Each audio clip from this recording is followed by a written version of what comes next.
the Oklahoma newsroom, you're watching the Press Row. I'm Jenni Carlson here with Barry Trammell. Barry, obviously lots of attention on the Sooners heading towards that national semifinal in the college football playoff, but a guy that nobody really expects to play has become sort of the topic of conversation. Last week, Trevor Knight, we learned, had been granted a full release from Oklahoma to transfer if he so desires, and now this week we find out he's no longer the backup quarterback. Cody Thomas has officially moved into that role. Any surprise, I guess, either that Cody Thomas has moved up over Trevor Knight, or that now that we know this, Trevor Knight is thinking about moving on? It all sort of makes sense at this point. Yeah, it does. I mean, you could sort of see this coming. I mean, after the way Trevor Knight played against TCU a few weeks ago, you wondered if Cody Thomas would be the second-team quarterback. Our guys, Ryan Aber and Jason Kersey, noticed during the Bedlam game and pregame warm-up, Cody Thomas was actually running the second unit. So it makes perfect sense. When you look at the way Trevor Knight's trajectory of his career is going, it's going down fast. When you look at how great he was in the Sugar Bowl 2 years ago, he comes back in September of 2014, plays really well. October of 2014, things start to slide, some bad interceptions. Yeah. He gets hurt at the end of the season, the Russell Athletic Bowl. He's terrible. He comes back, gets to play in a meaningful situation against TCU, and is even worse.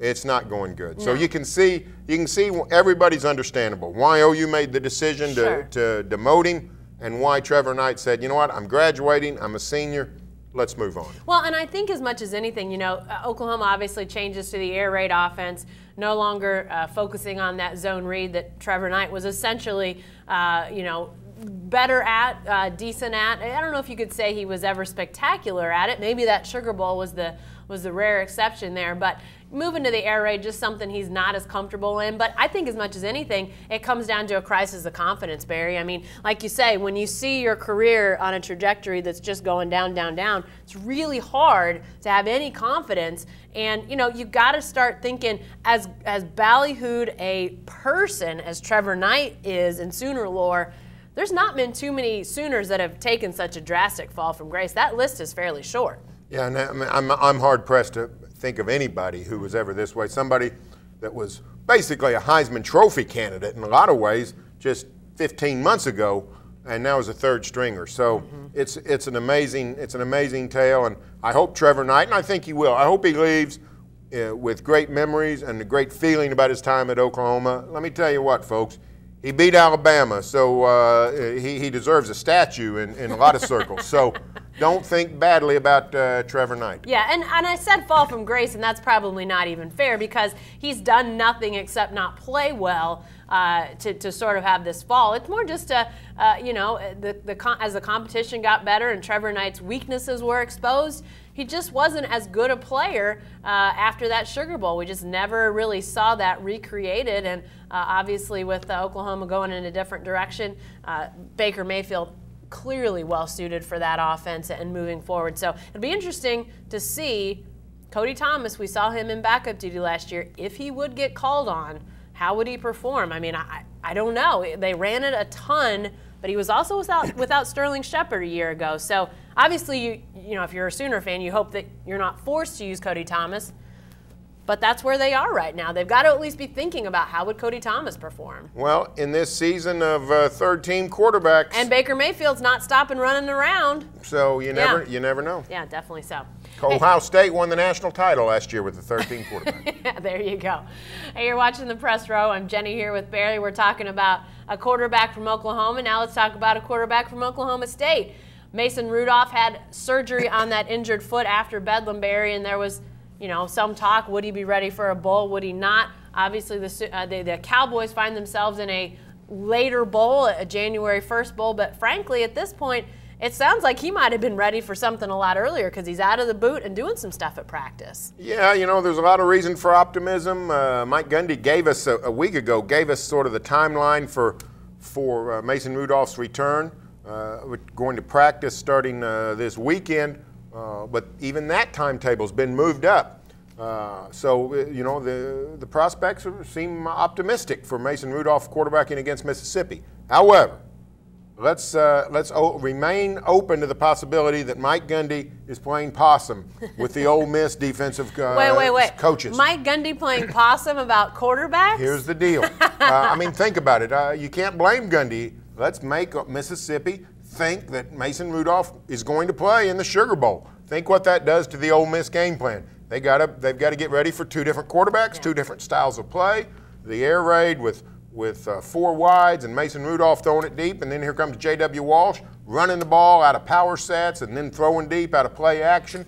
It's a defensive coordinator's nightmare. You can't blame Mike Gundy if Mason Rudolph is actually still injured, not going to be able to play. You can't blame Mike Gundy for giving the impression that Mason Rudolph could trot out there at the Superdome. Well, definitely so. And again, we've seen this out of Mike Gundy before, you know, sort of bait and switch on his quarterbacks and who's actually going to play or who's healthy and who's not. So, you know, it's anybody's guess. We thought that Mason Rudolph was going to be fine for Bedlam. And then obviously it was pretty obvious in that series that he did play in Bedlam that there was really no way to imagine that he could have played, and they knew that, and J.W. Walsh was the guy. But if you're a Cowboy fan, Barry, as good as J.W. Walsh has been this season in that specialty package role, you still have to hope that Mason Rudolph's your guy, because that Ole Miss defense, I mean, I don't know what's going to happen to Robert Mdichke on the defensive line. I don't know if he's going to be available or not, but even if he's not, you want your best guys, and Mason Rudolph's your best guy. They want him healthy. The best way for OSU to attack Ole Miss is definitely through the air. I mean, we saw TCU light up the Rebels last year in the Peach Bowl.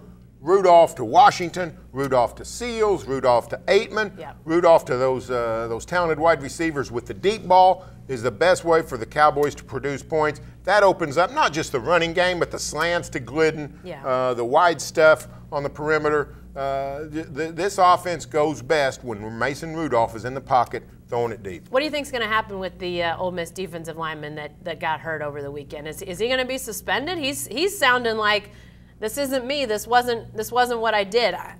Seems like he did. Something happened here, Barry. He fell out a window. I would assume he'd be suspended for the sugar. It sounds like a serious thing. You know, this report of a synthetic marijuana, which is apparently some serious stuff. That sounds like something a little bit more important than a Sugar Bowl game. Definitely so, and apparently he's had some issues that sort of have raised some red flags about his stock as an NFL player. But obviously, if he's suspended, the OSU offensive line just got an early Christmas present for sure. Jesse Robinson, Merry Christmas. That's right. Hey, you're watching The Press Row. I'm Jenny here with Barry. Yeah, a lot of football talk going on these days, but Thunder's playing well. And by the way, they have got one of the best ever coming to town on Saturday. He doesn't play like the best ever anymore, but Kobe Bryant comes to town. He's on his retirement tour through the NBA this season and playing on a terrible team, Barry, but clearly this is a guy that's had huge impact on the league, huge impact on current players, even impact on Oklahoma City and just how we've experienced the NBA over the years. You know, I think back to 10 years ago when the Hornets were here. It was a Saturday night before New Year's, and the Lakers against the Hornets at the Ford Center, and here comes Kobe on the heels of just a few days earlier of scoring 81 points against Toronto, and the excitement in the building. And the didn't you think he could go for potentially? Well, I mean, why? Here's the deal: he scored 24 points in the first quarter, I know. And you thought this guy's going to score 100 points, and he's going to do it in Oklahoma City. So I mean, it was just an amazing. It literally was like the circus had come to town in a Dust Bowl village in 1930. That's what it seemed like. Now we've become pretty sophisticated. You know, we got LeBron coming to town. We had LeBron here for an NBA Finals. We had the Spurs here for 2 West Finals. We've grown accustomed to superstars, including our own Durant and Westbrook.